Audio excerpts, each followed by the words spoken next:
Amen. Magandang hapon po sa ating lahat mga kapatid. Amen. Purihin po ang Panginoon sa hapong ito na nag-continue po tayo sa ating worship service, no? From morning, fellowship, and then to our afternoon service this time. Ano po? Inahiling ko po na yung lahat ay tawag dito. I-fill po muna natin lahat po ng mga empty chairs po natin dito sa unahan. Yung mga nasa likod, please move forward para po mapuno po muna natin lahat po ng pwesto. And then, yung mga nasa loob po, mangyari lang po na dito tayo sa natin sa labas. Nung sa ganun, kitang-kita po tayo dito ng magiging preacher natin ngayon. Ano po? Para focus. Walang disturbance, walang anumang gulo na may isip. Kasi iba, baka mamaya hindi nakikinig, para damang-daman ng ulan. Okay? In Psalms chapter 100, verse 2, the Bible says, "Serve the Lord with gladness, come before His presence with singing." Amen? Tayo po lahat ay tumayo at lumapit po tayo sa Panginoon sa pananalangin ngayong hapon ito. Sa pagsisimula po ng ating gawain, tayo po lahat ay pumikit, iyo po ang ating ulo, at manalangin sa Panginoon. Panginoon naming Diyos na dakila, maraming salamat po Ama sa hapon ito. Sa patuloy na paggabay po sa amin mula kayo ng umaga sa aming worship service, dalangin namin Panginoon na Ikaw ay aming madakila, maitaas at maitanghal sa hapong ito, Panginoon, ng aming pong afternoon service. We pray, O Lord, na patawad po sa lahat ng pagkakamali at pagkakasala ng bawat isa sa amin, Panginoon. Nawa ay paging dapatin niyo po kami sa inyong paningin ngayong hapong ito. Nang sa ganun po ang aming pananambahan at pagpupuri sa hapong ito ay hindi po magkaroon ng anumang dungis o karamihan sa inyong paningin. Maging isang mabangong samyo sa inyong pang-amoy, Panginoon, ang aming pagpuri at pagsamba sa hapong ito. Dalangin namin, Panginoon, ang inyong pong paggabay, pagtulong sa amin sa hapong ito.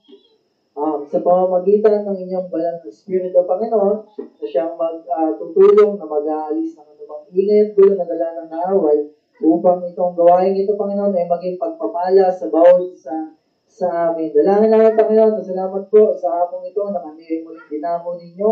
Nawa ang lahat po ay maging masaya, ma-encourage, Panginoon, at ma-awake sa aming mga pagkakatulong at panghihina. Dalangin ko, Panginoon, nagabayan niyo po kami ngayong hapong ito mula sa pag-aawitan namin hanggang sa mga message na aming may rinig at sa pagtatapos po ng gawain ito. Kayo po ang siyang aming inaasahan na siyang gagabay, tutulong at aalalay sa amin sa gawain namin ito. Nawa ay maibigay namin ang kapurihan na nararapat para sa inyo, Panginoon. Ibinabalik po namin ang lahat ng kapurihan sa tanging pangalan ng Panginoong Jesus. Amen. Amen. Magandang hapon sa ating lahat. Let's open our Bible in Isaiah chapter number 1. Chapter number 2, babasahin po natin magmula verse number 1 to verse number 22. Amen? Isaiah chapter number 2, babasahin po natin magmula verse number 1 up to verse number 22. Medyo mahaba-haba po ito, kaya po pagtulungan po natin basahin. Babasahin ko po sa verse number 1, then inyo pong susundan into verse number 2, at salitan po tayo hanggang sa makarating po tayo ng verse 22, sabay-sabay po natin babasahin. Okay? Isaiah, nakita na po? Isaiah chapter 2, verse number 1, the Bible says, in King James Version Bible, the word that Isaiah, the son of Amos, saw concerning Judah and Jerusalem.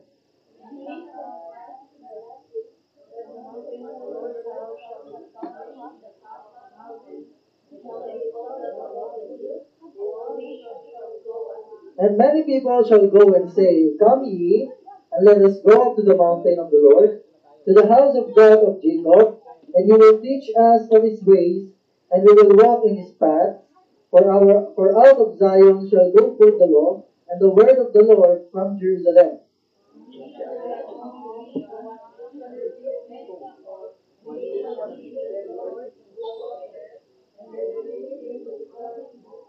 Nation shall not live O house of Jacob, come ye, and let us walk in the light of the Lord.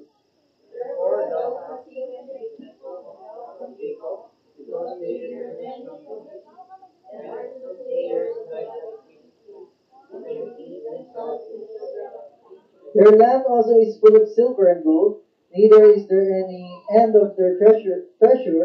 Their land is also full of horses, neither is here an end of their chariots. Their land also is full of idols. They worship the work of their own hands. And the mean man boweth down, and the great man humbleth himself. Therefore forgive them not.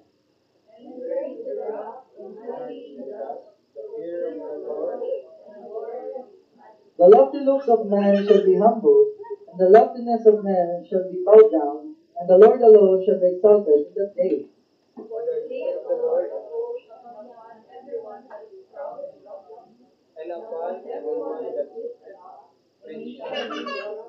And upon all cedars in Lebanon, that are high and lifted up, and upon all the oaks of Bashan,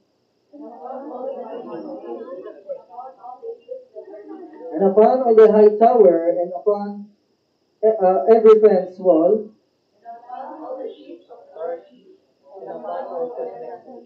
and the loftiness of man shall be bowed down, and the loftiness of man be made low, and the Lord alone shall be exalted in that day. And they shall go in the holes of the rocks, and into the caves of the earth, for fear of the Lord, and for the glory of his majesty, when he when we arise to shake terribly the earth.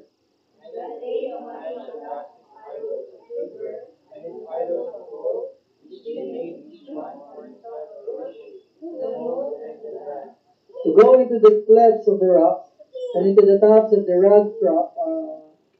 rugged rocks, for fear of the Lord, and for the glory of His majesty, when He ariseth to shake terrible the earth. In verse 22 po, sabi ko may natin basahin.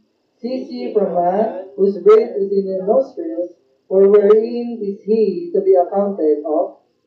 Amen. Tayo po ay magawitan at awitin po natin ang Jesus Saves. In page number 8 po, sa ating mga hymnal books, sa mga may hymnal books, page number 8 in English, Jesus Saves. Si Jesus ay nagliligtas. Hello, self. Amen. Si Jesus ay nagliligtas. Are we saved? Amen. Kantayin po natin, Jesus Saves. On the first tensional is all together, sing. We are there and mind to sound. Jesus saves, Jesus saves. Spread the tide and all around. Jesus saves, Jesus saves. Bear the news to every land. Blind the steams and cross the waves. All parties are Lord's command. Jesus saves, Jesus saves. Walk on the rolling tide. Jesus saves, Jesus saves. Tell the sinners far and wide. Jesus saves, Jesus saves. See the islands of the sea, echo back the ocean waves.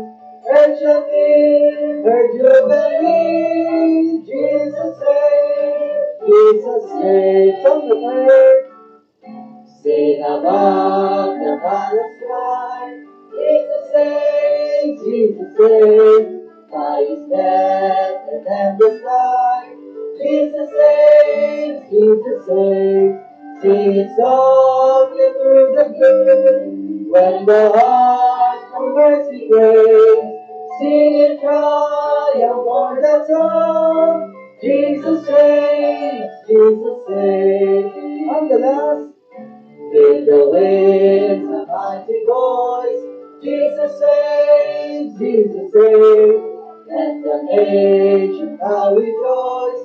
Jesus saves, Jesus saves. Shout salvation full and free. Highest hills and deepest caves.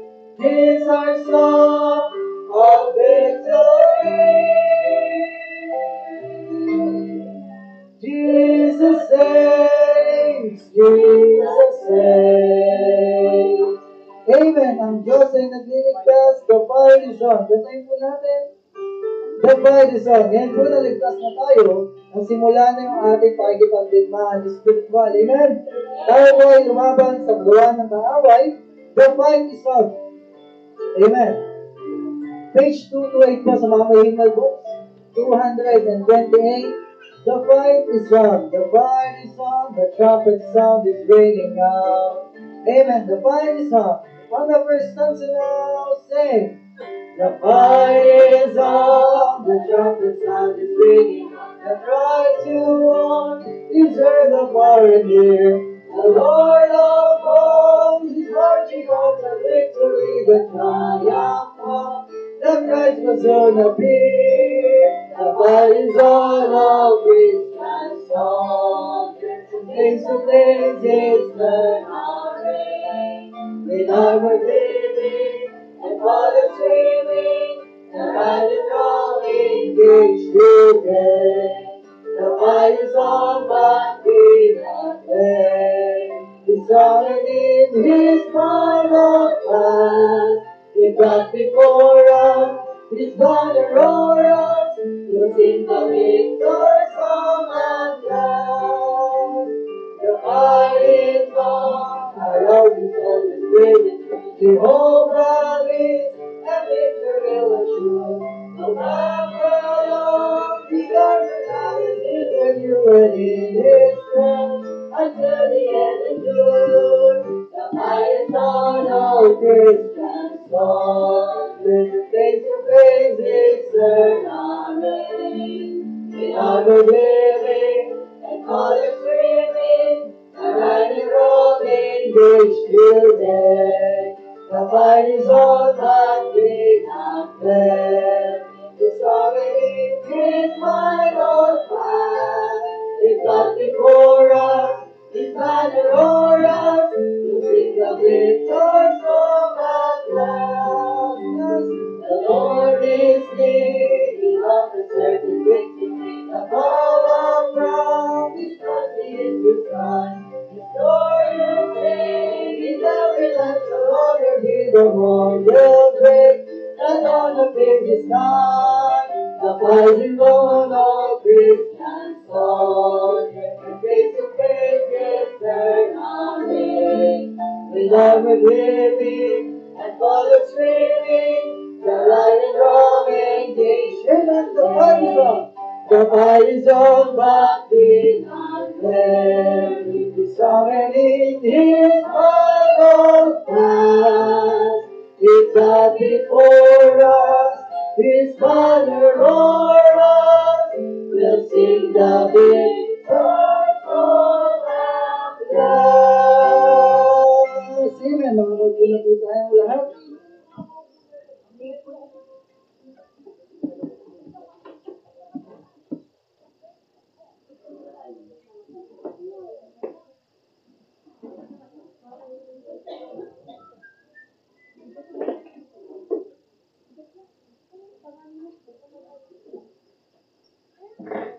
Amen. I-welcome naman po natin ngayon ang bawat isa.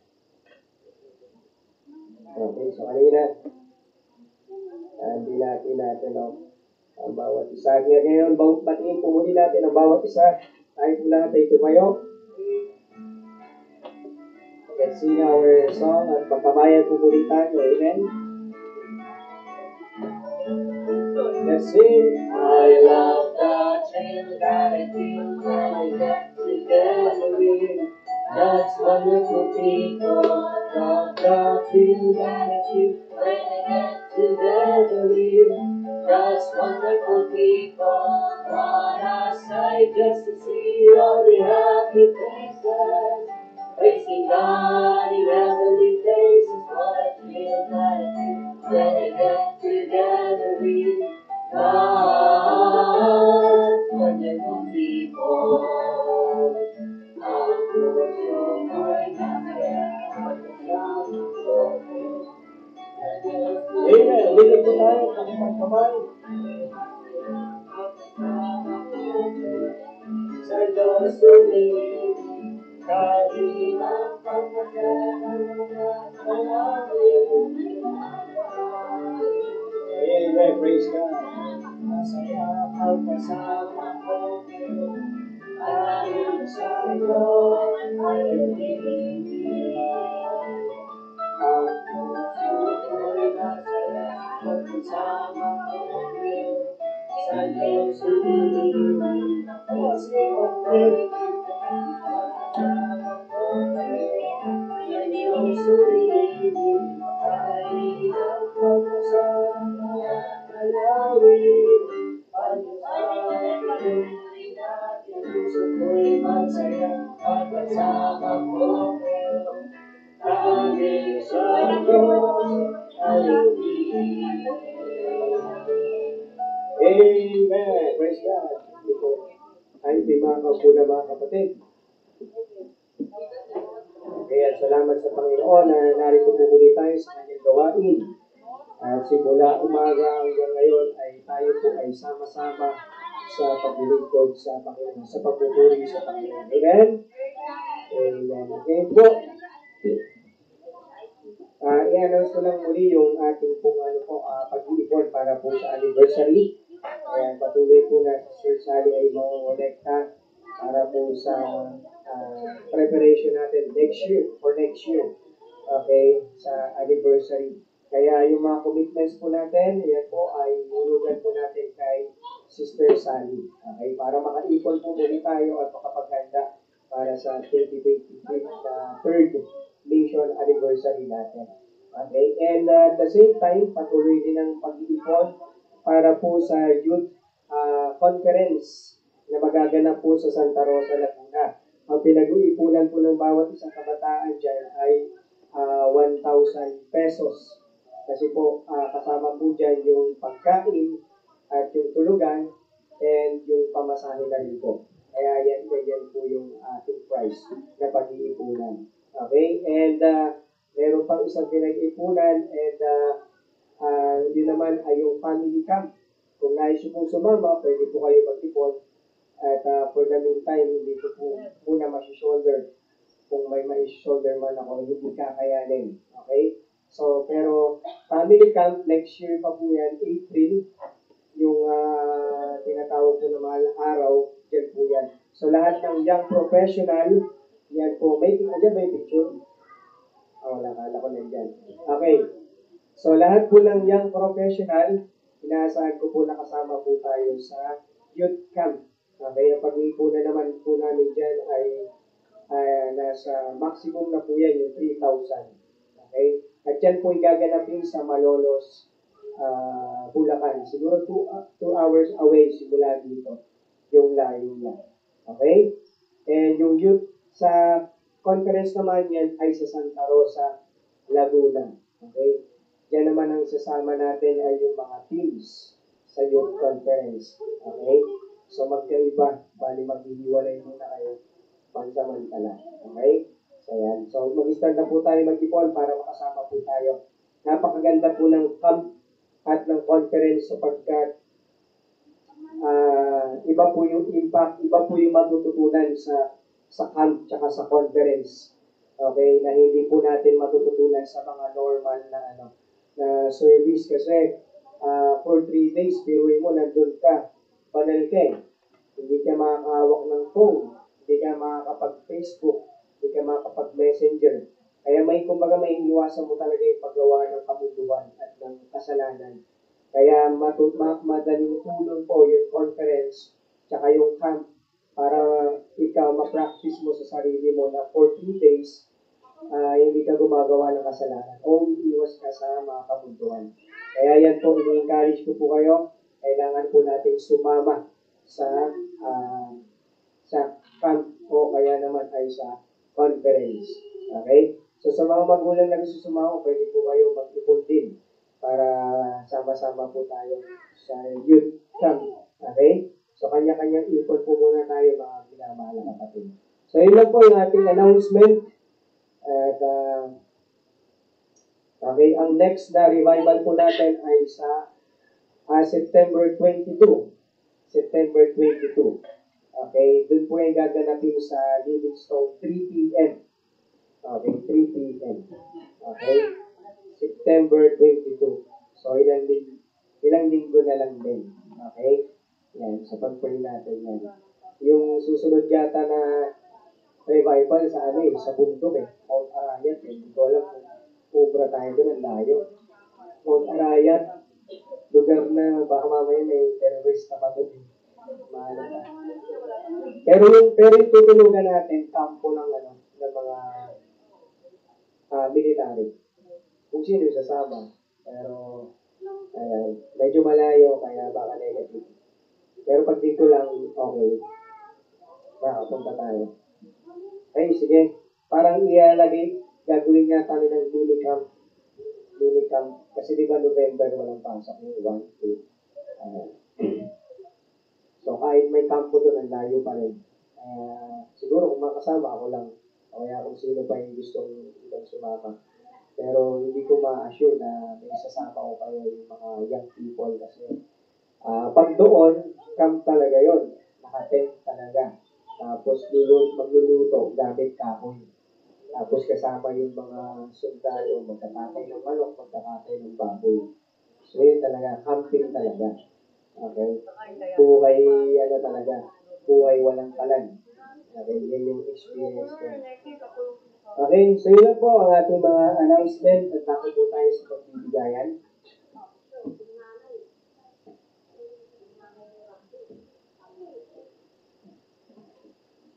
Amen?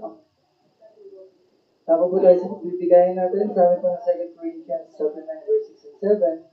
But this I say unto you, he which soweth sparingly shall reap also sparingly, and he which soweth bountifully shall reap also bountifully. Every man according as he purposeth in his heart, so let him give, not grudgingly, or of necessity, for God loveth a cheerful giver. Mag-pray po tayo para po sa ating giving ngayon po. Hapon, Panginoon namin Diyos na dakila, salamat po sa oras na ito na kami po ay makakapagkaloob ng mga pananalating, naging biyaya po ninyo sa amin sa nagdaang linggo. Panginoon, kayo po ang siyang bahala mag-bless sa mga bagay na ito. Maging nagamit-gamit naman, Panginoon, sa amin po. Bahay sa bahay at sa mga gawain na sinasagawa po namin dito. Huwag kayo po ang siyang bahalang mapapurihan sa bagay na ito. Kayo po naman siya aming may tanghal sa mga pananalating ito. Kayo na po ang magbalik ng pagpapala sa buhay ng bawat isa na nagiging tapat sa pagkakaloob sa inyo. Ito po ang aming sa madalangin sa pangalan ni Jesus. Amen. Amen.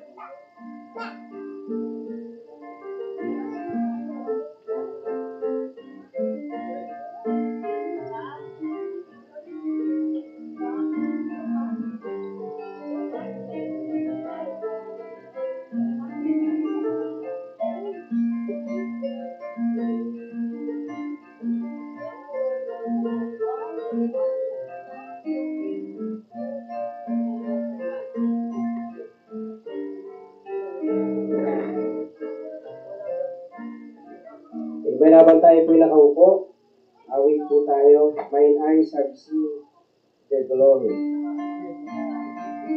Page 291 sa ating nilago. Mine eyes have seen the glory.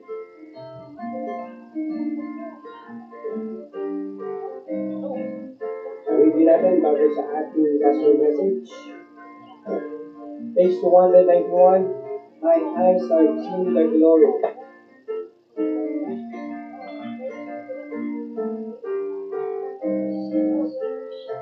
Amen. Our praise songs are ready. Sing.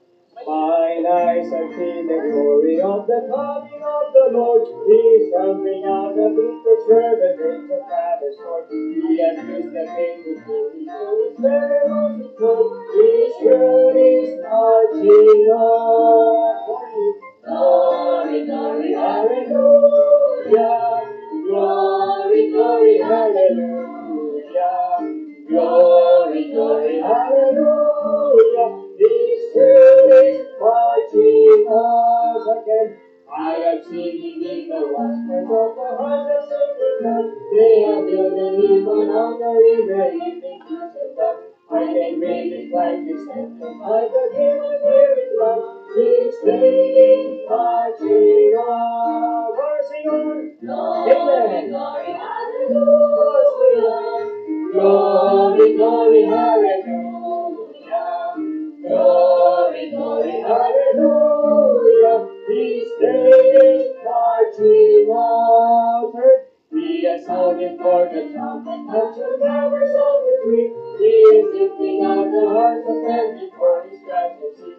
Oh, be sweet, my soul, to answer him, the children of my king. Our God is marching on. Glory, glory, hallelujah. Glory, glory, hallelujah. Glory to God.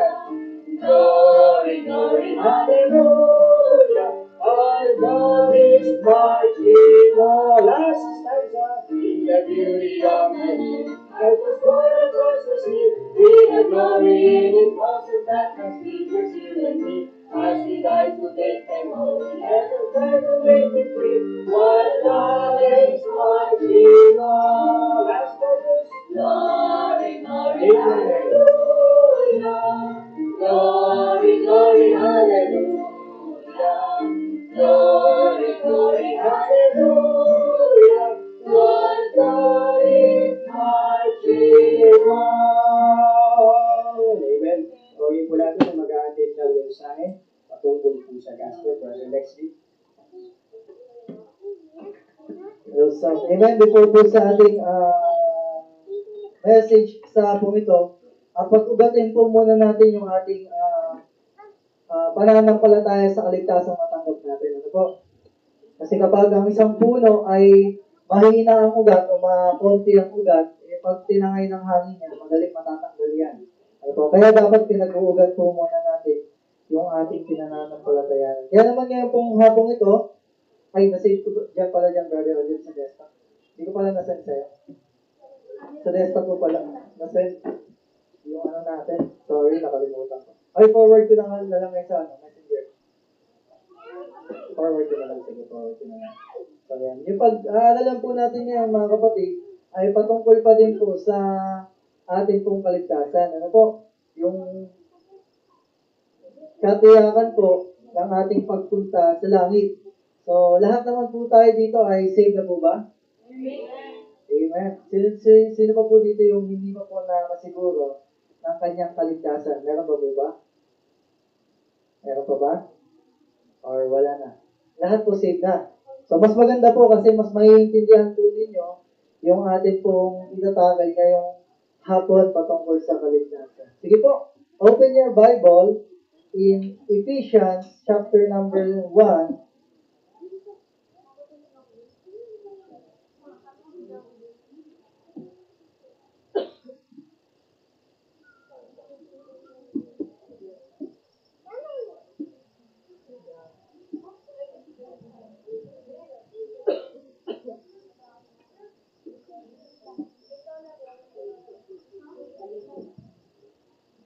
Okay na po, na-send ko na po, brother. Nakita niyo na? Wala pa din. Sige po, tayo po tayong lahat. Babasahin po natin yung verse number 7. Yan, sending pa lang pala siya, brother. Sending pa rin. Wait lang po ah. Ayan, okay na, nasend siya.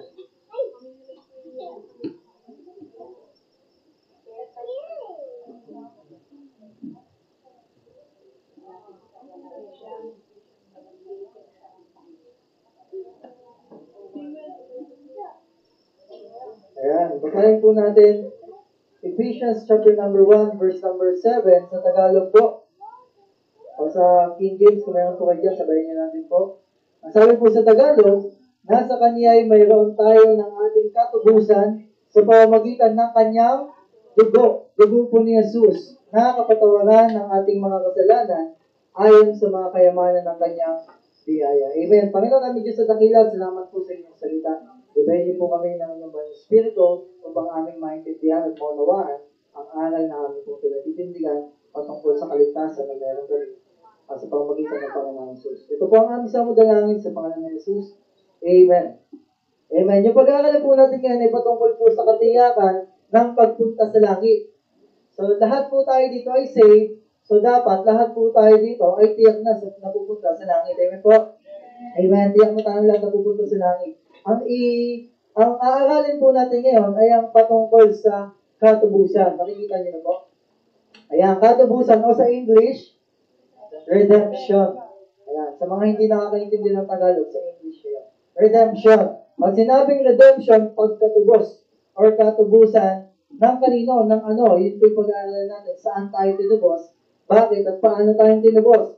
Sa binasa po natin na Ephesians chapter number 1 verse 7, nasa Kanya mayroon tayo ng ating katubusan.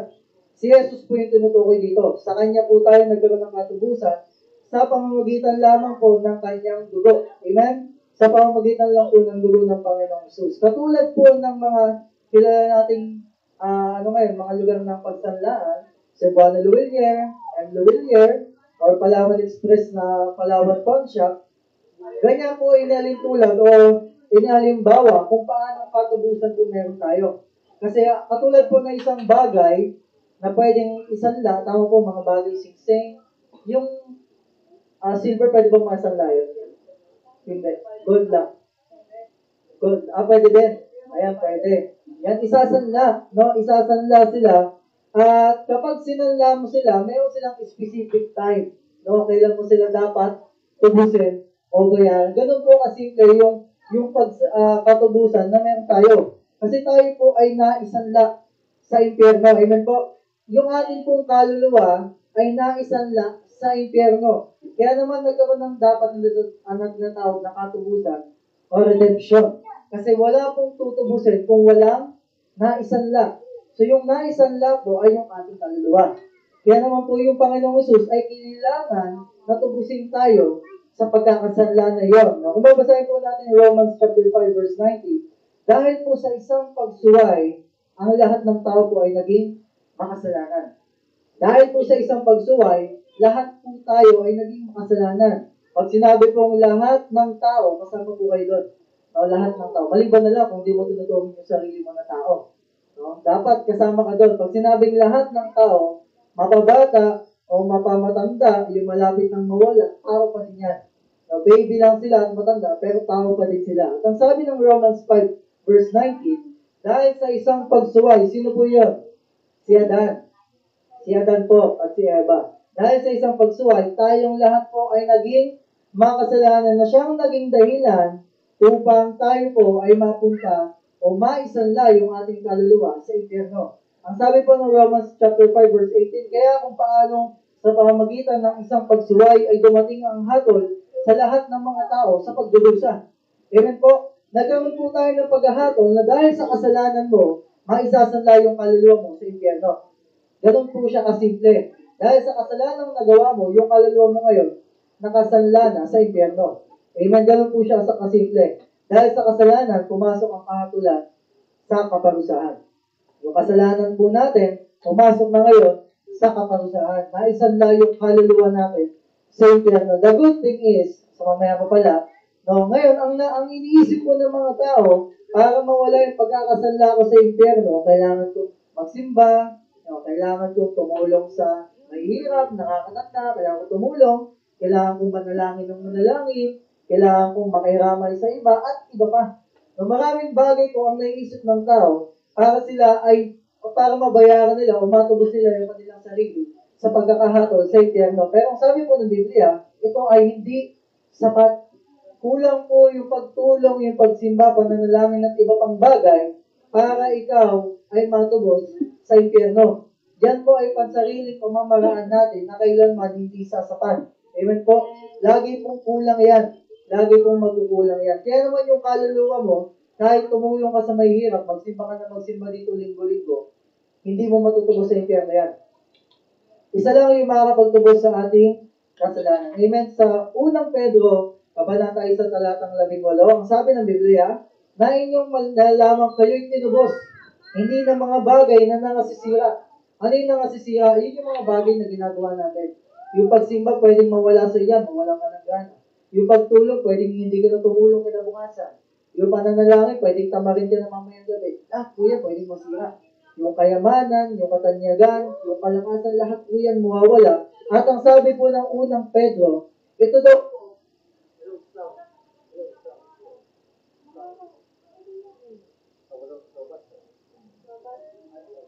ayan, sabi po ng unang Pedro sa atin, na inyong nalalamang kayo'y tinubos hindi yung mga bagay na nakasira. Di ng pilak, ng ginto, mula sa inyong walang kabuluhang pamamaraan ng pamumuhay na ipinamana sa inyo ng inyong mga magulang. So, hindi mo pwedeng sabihin na mayaman ako. Pwede akong mapunta sa langit. Hindi po. Yan po ay paniniwala ng mga pagano. Yan po ay paniniwala ng Egyptian. Alam niyo po yung mga Egypt kung bakit ang dami po nilang aliboro sa katawan? Yung mga kwintas, yung mga singsing, bracelet. Kasi naniniwala sila, afterlife, pag namatay sila, dala-dala nila yung mga nakasukit sa katawan nila. At yun yung gagawin nilang pamantayan upang sila ay mapunta sa langit. May magito kung may offer sa Diyos. Tatanggapin ako ng Diyos sa langit. So maling paniniwala ho yun.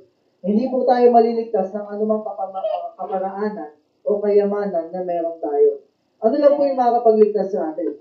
In verse 19 po ng unang Pedro, ang sabi, kundi ng mahalagang dugo, dahil ng isang kordero na walang kapintasan at walang dungis sa makatuwid bagay ang dugo ni Kristo. Tayo ay tinubos ng mahalagang dugo ni Kristo. Wala na pong iba. Dugo lang po ni Kristo yung nakapagtubos ng ating kasalanan or karumihan or mga naging pagkakamali. Yun po yung pinakadahilan natin para yung pagkakasanla natin sa impyerno ay mabayaran ng buo ni Kristo po, hindi po ng ating mga ginagawa. Ang sabi diyan, parang isang kordero na walang kapintasan. Kordero po yung tupa, no, na walang kapintasan. Dapat hindi pangit, hindi baliko yung paa, hindi putol yung buntot, no? Walang panot. Dapat ganun yan, walang galis. Dapat maganda yung baha, no? Pag pangit yung baha niyan, hindi na lang. No, dapat walang kapintasan yan. No, ganun po si Jesus Christ. No, wala po siyang kapintasan. Kung yung Jesus Christ po na ginawa sa Bible, bigot, no, hindi pangit na. Diba? Kapag pango, edi wala na. So, kung titignan mo siya, wala siyang kapintasan. So, sa panahon na yun, hindi siya napipintasan. Na wala siyang dungis, madaling sabi. O pwedeng meron siyang pangit na katangian na nakikita ng tao, pero hindi yung pamantayan ng Diyos. Ang pamantayan ng Diyos ay yung dugo na meron siya. Bakit? Bakit yung dugo yung ginawang pamantayan ng Diyos? Kasi siya ay anak ng Diyos. No, kaya hindi pwede yung tao, kahit simpogi pa yan, ni John Lee Cruz. Sino ba yung mga pogi ng panahon ng mga ano natin, mga parents natin? Si Aga Mulak, si Rico yan. Rico yan. Pakakilala nyo ah. Nakinig nyo na lang yan eh. Si Ian Veneracion, yung mga kaya, kahit ganyan pa kagagawa ko yan, kahit mukha pang walang kapintasan yan, dahil hindi sila anak ng Diyos, hindi nananaligay sa kanila yung kabanalan ng Diyos, hindi ka nila maliligtas. No, hindi ka nila maliligtas. Kundi sa pamamagitan lamang ng isang dugo na walang dungis. Sino yun? Si Jesus Christ ang kuya. Kayo ay tinubos ng mahalagang dugo ni Kristo. Amen? Sa 2 Timothy chapter 2 verse 6, ang sabi, buhay ni Jesus bilang pantubos sa lahat ng tao. Buhay po, kaya po kinakailangan na siya ay mamatay. Na hindi pwedeng naipakulang, tapos binaba, okay na, hindi po. Kailangan po mayroong pagkamatay. Bakit? Para po may maialay na buhay upang mabayaran yung inyong pagkakasanla sa impyerno. Diba parang isang sanlaan? Yung singsing may value yan, yung gold. May value yan. Hindi pare-parehas yan. Diba may mga gold na pag sinanla mo, 7,000 lang. Iba, 3,000 lang. Diba may ganun yan, may mga kanya-kanyang value yan. At yung value po ng ating kaluluwa ay value na kung saan buhay ni Kristo ang kapalit. No, hindi po pwedeng value ng iba. Value lang po ni Jesus Christ yung kapalit. At yun po yung ginawa niya. Kaya naman po kung babasahin natin in John chapter 19 verse 30, binanggit po niya dun yung salitang naganap na. At yung salitang naganap na ay katumbas ng pagbayad ng buo sa atin. So ikaw ay nakasanla sa impyerno, binayaran ka niya na ng buo upang matubos ka na niya. Okay? Para yung pagkakasanla mo sa impyerno ay lubusan na niyang matubos. Pag sinabing natubos, wala nang kukuha ng iba sa'yo. Natubos ka na niya ng lubos. So, wala nang kapalit yun. Wala nang, hindi ka na pwedeng kunin ng pinagsanlaan kasi binayaran ka na nga. Amen? Ganun po kasimple yung ating kaligtasan or kalagayan sa Diyos. Na tayo ay nakasanla sa impyerno dahil sa ating kasalanan. Pero dahil sa dugo ni Kristo, natubos tayo sa pagkakasanla na yun sa impyerno. Amen? Ang sabi po ng Gawa chapter 16 verse 31, manampalataya ka sa Panginoong Jesus at ikaw ay maliligtas. Sa pamamagitan ng ating pananampalataya sa Panginoong Jesus, lamang tayo maliligtas. Hindi po sa anumang bagay na naiisip natin. Pwede po nating basahin yan sa Ephesians chapter 2 verse 8 and 9. Wala na pong ibang pamamaraan kundi sa pananampalataya lamang natin sa ating Panginoon Jesus. Kailangan pagsisihan yung mga kasalanan ginawa mo at manampalataya ka sa Kanya na kaya Kanyang tubusin sa pagkakasanla mo sa impyerno. At manalangin po tayo ng panalangin patungkol sa katubusan. Paano yun? Humingi ka ng tawad sa Diyos at manampalataya ka sa Kanya bilang Diyos na tagapagligtas. So, para kang nagmamakaawa. Para kang nakakulong sa kulungan. Parang awa mo na pa. Tubusin niyo na ako dito. Ayoko na lang nakakulong. Ganun siya kasimple. Ikaw ay nakasanla sa impyerno. Kailangan mong magmakaawa sa Diyos. At manampalataya na kaya Kanyang tubusin sa pagkakakulong at sa pagkakasanla mo na iyon. Ganun lang po kasimple yung katiyakan ng ating kaligtasan patungo sa langit ang katubusan. So, para po matubos tayo sa pagkakasala natin at pagkakasanla natin sa impyerno, yung dugo lamang po ng Panginoong Jesus yung ating kailangan. Amen? Malinaw po ba yung kaligtasan natin? Amen. Yan po yung pinangahawakan nating kaligtasan. So, kapag kayo po ay naka-encounter ng taong nalilito sa kaligtasan, ipaunawa niyo po sa kanila na sila ay nakasanla sa impyerno at tanging si Jesus lamang yung Kanyang dugo, yung makakatubos sa Kanya. Amen? Tayo po lahat ay tumayo at magawitan po tayo ng isang awitin. Kantahin po natin ang page number 7, Standing on the Promises. Kantahin po natin ang first and last stanza. Amen?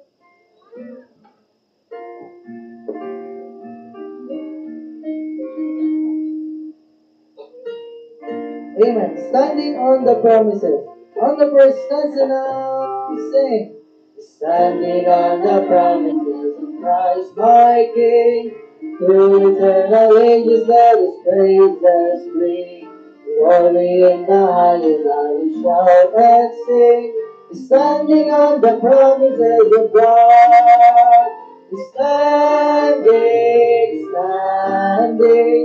Standing on the promises of God, my Savior,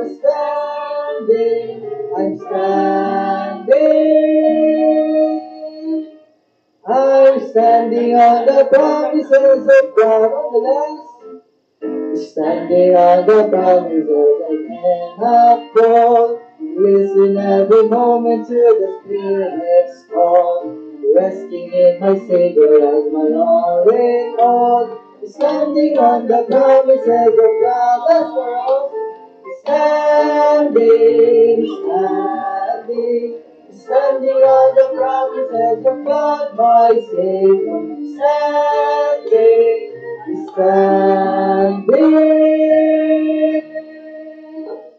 I'm standing on the promises of God. Amen. Tayo po ay tinubos ng banal na dugo ng Diyos. Makaupo na po tayong lahat at ihanda po natin yung ating mga notebooks and Bibles para may maisagot kayo next week. Okay? At makinig po tayo. Ihanda natin yung ating atensyon at pakinig. Wala na pong tatayo at maglalakad-lakad. Wala na pong matutulog. Pwedeng humikap. Huwag lang matutulog. Okay, pakinggan po natin yung message na ihanda sa atin nating pastor ngayong hapon.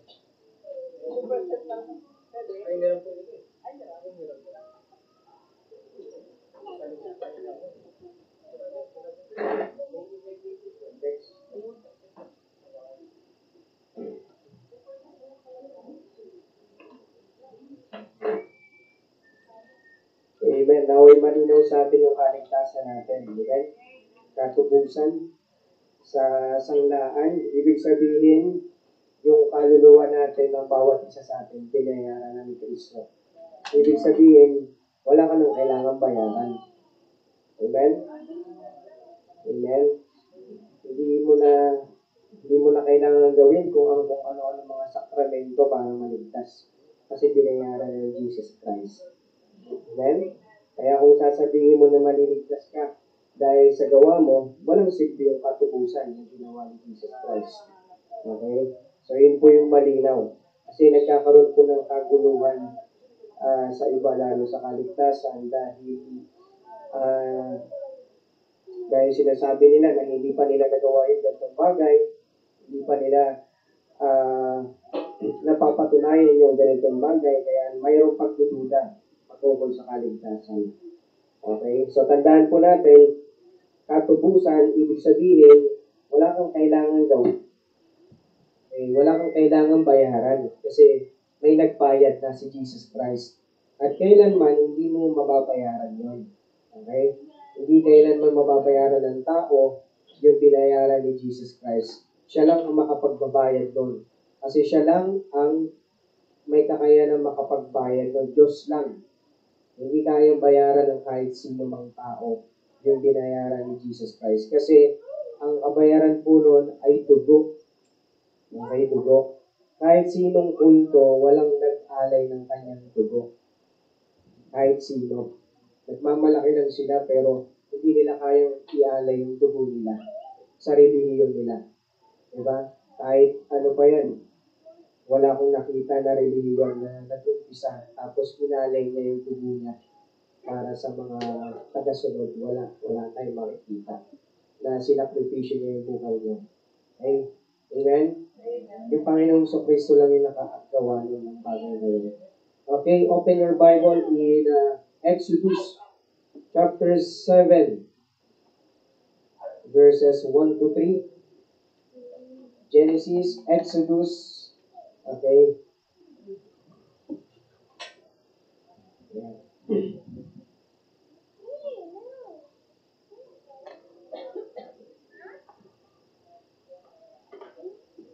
Tumayo po tayong lahat. Buksan po natin. Ang Exodus chapter 7, verse 1 to 3.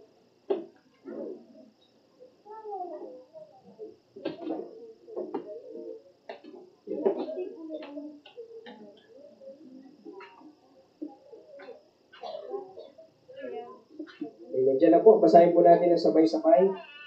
Exodus chapter 7, verse 1. And the Lord said unto Moses, See, I have made thee a god of Pharaoh, and Aaron thy brother shall be thy prophet. Thou shalt speak all that I command thee, and Aaron the brother shall speak unto Pharaoh, that he send the children of Israel out of his land. Verse 3. And I will harden Pharaoh's heart, and multiply my signs and my wonders in the land of Egypt. Panginoong Diyos, dakilat makapangyarihan, humihiling po kami ng patnubay at gabay mo sa amin, Panginoon. Kayo po ang siyang manguna sa amin, dakilang Diyos, sa pag-aaral din namin ng salita. At naway, Panginoon, magkaroon po ito ng napakagandang pagsasagawa sa buhay ko ng bawat isa. Bigyan niyo po muli ako ng kalakasan at kagalingan mula sa aking karamdaman. Ito po ang midalangin sa pangalan ng Panginoon Kristo. Amen. Amen. Tayo mga kaupo na. Amen. Kanina, nung binabanggit ni Brother Lex yung pangalan ng mga artista, gising na gising eh. Diba? Gising na gising eh. Amen? Amen? Pero yung pangalan ni Jesus Christ, ay, Jesus Christ, sino ba yun? Hello? Amen? Halata eh, no? Lumalabas yung ano eh, no? Okay. So, anyway, joke lang. Yan. The title of our message is God is always in control. God is always in control. Ano bang nangyayari sa buhay mo ngayon, God is in control. Amen? Mahirap man yung pinagdaraanan mo ngayon, God is in control. Maaaring sinasabi mo na, Panginoon, o kaya, Pastor, kami lang ang may ganitong pinagdaraanan sa buhay. I tell you, my friend, God is in control. Amen? Lahat ay kontrolado ng ating Panginoon. Simula sa pagbulat ng iyong mata, simula sa pagsinag ng araw, simula sa paghuli ng mga ibon, simula sa lahat ng bagay na mangyayari dito sa mundo, lahat ay kontrolado ng ating Panginoon. Amen? At wala tayong masasabi na hindi nakikita ng Panginoon ang mga nangyayari sa ating buhay. Sa Isaiah chapter 45 verse 6 to 7, that they may know from the rising of the sun and from the west, that there is none beside me. I am the Lord, and there is none else. I form the light and create darkness. I make peace and create evil. I, the Lord, do all these things. Siya ang may akda ng lahat ng mga bagay, mga minamahal na kapatid. Jeremiah 29:11, For I know the thoughts that I think toward you, saith the Lord, thoughts of peace and not of evil, to give you an unexpected end. Amen? Yung mga isipin, yung mga plano sa ating buhay, ang Diyos na nakakaalam. Jeremiah 32 verse 27, Behold, I am the Lord, the God of all flesh. Is there anything too hard for me? Meron bang mahirap sa Diyos? Meron bang hindi kayang gawin ng Diyos? Hello mga kapatid. In every situation that we have, whether it be good or bad, God is always in control. Amen? You are disappointed right now. You are discouraged right now. Whether it be good or bad, God is always in control. Amen? We have struggles. We have insufficiency. We have a lot of problems, mga kapatid. God is always in control. Amen? Kaya huwag kang magdududa sa kapangyarihan ng Panginoon. He is always in control. Amen? Maaaring yung sitwasyon na nangyari sa buhay mo ay hindi mo makontrol. Pero kapag pinasa mo yun sa Panginoon, kaya niyang pagandahin ang bagay na yan. Amen? Kahit gaano pa kagulo yung nangyayari sa buhay mo, kapag pinasa mo sa Panginoon, kaya niyang pagandahin yan 100%. Amen? Because He is the creator of everything. Siyang lumikha ng earth, ng lahat ng nakikita natin dito sa mundo. Kaya sino tayo para magduda sa Panginoon na sabihin natin na hindi nakikita ng Panginoon yung nangyari sa buhay ko. At ako ang pinakamalas na tao sa buong mundo. Ako ang pinakawalang silbing tao sa buong mundo. Hindi nakikita ng Diyos ang pinagdaraanan ko. No, kapatid, nagkakamali ka, kaya niyang gawin na maganda ang isang pangit na bagay. At tulad ng earth. Diba? And earth was without form. Void. Walang laman ng earth nung time na yon. Pero pinaganda niya sa pamagitan naman ng kanyang salita. Anong unang salita ng Panginoon? Let there be light. Amen? Walang imposible sa Panginoon. So, dito po sa ating pag-aaral, number 1, makikita natin the command or the instructions. The command or the instructions. Sa Exodus chapter 7, verse 1 to 5, makikita natin ang kwento na kung saan itong si Moses ay inuutusan ng Panginoon. So, may command, may utos, di ba? Parang itong katulad ng iyong magulang na inuutusan ka na gawin mo yung bagay nito. Para itong katulad ng teacher mo, di ba, na may pinapagawa ng assignment. O kaya may sinabi yung teacher mo, class, bago kayo umuwi, kailangan muna maglilinis tayo. Amen? Ito po yung katulad doon sa buhay po ni Moses na may inutos ang Diyos sa kanya at kailangan niya po itong gawin. May instruction ang Panginoon. Tinuro ng Panginoon para na sa gayon hindi maligaw itong si Moses sa kanyang gagawin. Amen? Tignan po natin, and the Lord said unto Moses, See, I have made thee a God of Pharaoh, and Aaron thy brother shall be thy prophet. Meron kang tagapagsalita, si Aaron. At ikaw na ang mangunguna dito kay Pharaoh. Ibig sabihin si Moses, kahit Pharaoh, kahit hari, mas mataas doon si Moses. Okay? Saan galing yung authority? Sa Diyos. Kahit itinuturing na hari itong si Pharaoh, leader, pero dahil sabi ng Diyos, siya yung may pinakamataas authority, kahit si Moses ay magsasaka lang o nag-aalaga lang, pastor lang ng tupa, mas mataas na siya ngayon kaysa kay Pharaoh. Dahil nanggaling ang authority sa Diyos. Amen? Ano ibig sabihin? Ikaw, kahit ganyan lang ang buhay natin, bilang isang Kristiyano, mahirap tayo, di ba? Hindi natin kaya yung mga bagay na kaya ng mga mayayaman. Kapatid, kung naligtas ka, ikaw ay mas sigit na mataas kaysa sa mga hari na dito sa ating mundo. Amen? Ikaw ay mas sigit na mataas kaysa sa mga negosyante na mga napakayaman. Ikaw ay mas sigit na mataas kaysa sa mga vlogger na napakayaman. Amen? You have the authority of God na ibinigay sa atin ng Panginoon. Amen? Mas sigit ang kalagayan natin kaysa sa kanila. Verse 2, Thou shalt speak all that I command thee. And Aaron thy brother shall speak unto Pharaoh that he send the children of Israel out of his land. Okay, may command na, may instruction. In verse 3, And I will harden Pharaoh's heart and multiply my signs and my wonders in the land of Egypt. Ipapakita ko ang kapangyarihan ko, ang mga kapangyarihan sa Egypt, para kayo ay palabasin ng Egypto. Verse 4, But Pharaoh shall not hearken unto you, that I may lay my hand upon Egypt, and bring forth my armies and my people, the children of Israel, out of the land of Egypt, by great judgment. Ipapakita ng Panginoon yung kanyang judgment dito sa Egypt, yung kanyang kapangyarihan na ayaw maniwala ng Pharaoh at ng mga Egyptians.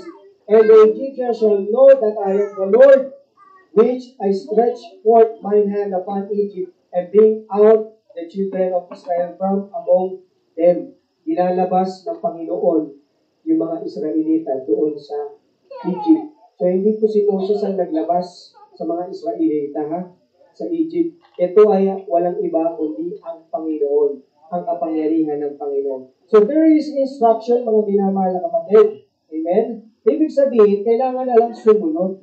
Mga minamahal na kapatid, meron pong instruction sa atin ng Panginoon, kailangan mo na lang sundin. Amen? Andun na nakalatag na yung plano sa atin ng Panginoon, kailangan mo na lang apakan, kailangan na lang natin sundin. And number 2, sa introduction natin, the compliance. Exodus 7, verse 6 to 13, the compliance. And Moses and Aaron did as the Lord commanded them, so did they. Sumunod si Moses at si Aaron. Amen? Dapat sumunod din tayo. In verse 6, And Moses was four years old, and Aaron fourscore 3 years old when they became unto Pharaoh. Ilang taon na sila? Ilang years yung isang score? 20. So fourscore si Moses, nasa 80 na siya. Okay, 80 years old na itong si Moses. Pero sumunod pa rin siya. Amen? Hindi niya sinabi, Pastor, ang sakit ng tungkod ko eh. Nirarayo pa yata ako ngayon, Pastor eh. Amen? Di ba? Hindi niya sinabi, Pastor, may kailangan pa akong gawin. Ganito ganyan, Pastor eh. Hindi niya sinabi. Pero nung ginawa ni Moses na 80 years old, hello? May 80 years old na ba dito? Anong ginawa ni Moses na 80 years old? Sumunod. Kasama si Aaron na 83 years old. May 83 years old ba dito? Wala. Batang-bata pa tayo. Ibig sabihin, kaya pa natin sumunod sa kalooban ng Panginoon. Amen po? Amen, di ba? In verse 8, and the Lord spake unto Moses and unto Aaron, saying, when Pharaoh shall speak unto you, saying, sure miracle for you, then thou shalt say unto Aaron, take thy rod and cast it before Pharaoh, and it shall become a serpent. So nagutos ang Panginoon ang kailangan gawin, di ba? In verse 13, and he hardened Pharaoh's heart, and he hearkened not unto them, as the Lord had said. Di ba, may utos na yung tungkod iahagis, pag hinagis siya, magiging ahas. Di ba? Kapangyarihan ng Diyos yun. Okay? Nagawa rin yun ng mga tauhan ni Pharaoh, pero magic lang. Pero natalo nung nakapangyarihan ng Diyos, yung black magic nito nila ng Pharaoh. Okay? So compliance, meron silang pagsunod sa utos ng Panginoon sa kanila. And number 3, the curse,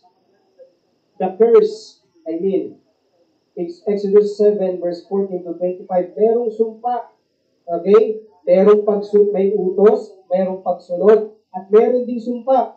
Kasi sabi sa Deuteronomy 11:28, and a curse, if you will not obey the commandments of the Lord your God. Merong sumpa kapag hindi ka sumunod sa utos ng Panginoong mong Diyos.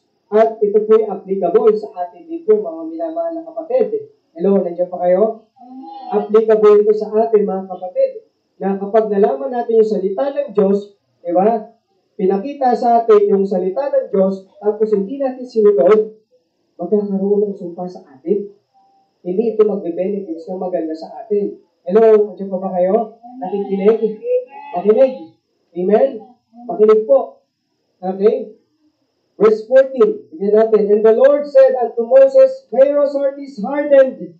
He refuses to let the people go. Get thee unto Pharaoh in the morning.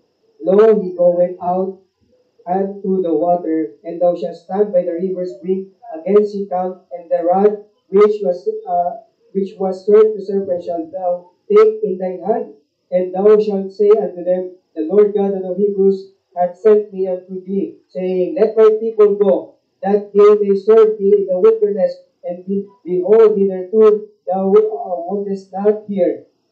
17, thus saith the Lord, in this thou shalt know that I am the Lord. Behold, I will smite with the rod that in my hand upon the waters which are in the river, and they shall be turned to blood. Amen? Nakita nyo, merong sumpa, nag-umpisa ang sumpa, di ba? So kung magitan ng kapangyarihan ng Diyos, dahil hindi sila sumunod, yung ilog ay naging dugo. Di ba? At napakarami pang sumpa, hindi na natin isa-isahin. May nagkaroon ng palaka na hindi mabilang sa Egypt. Okay?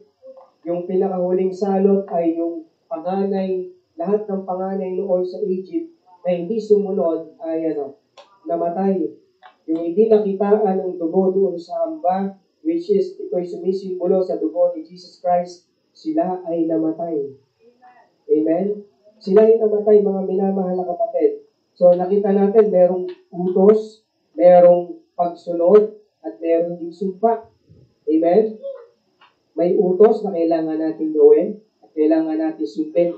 Diba? Kumbaga parang nakikinig ka ngayon ng salita ng Diyos. May utos kang napakinggan. Kailangan meron dyan compliance. Kailangan susundin mo, gagawin mo. Mamaya uwi ka ng bahay, kailangan susundin mo, gagawin mo. Kasi kapag hindi, Of course, meron sumpa kapag hindi natin sinunod ang pag-uutos ng Panginoon. So sa nakaraan po, pag binasa natin yung mga chapters, nakita natin kung paano si Moses ay nagreklamo sa harapan ng Diyos. Di ba? Pero ngayon, nakita natin ang pagsunod ni Moses sa Panginoon. At ang pinakamagandang bagay na makita natin sa buhay ng isang Kristiyano na siya ay sumusunod sa Diyos. Amen? Proverbs 8:32-33. Now therefore, hearken unto me, O ye, children. Sabi ng Panginoon, children, makinig ka. Makinig tayo. For blessed are they that keep my ways.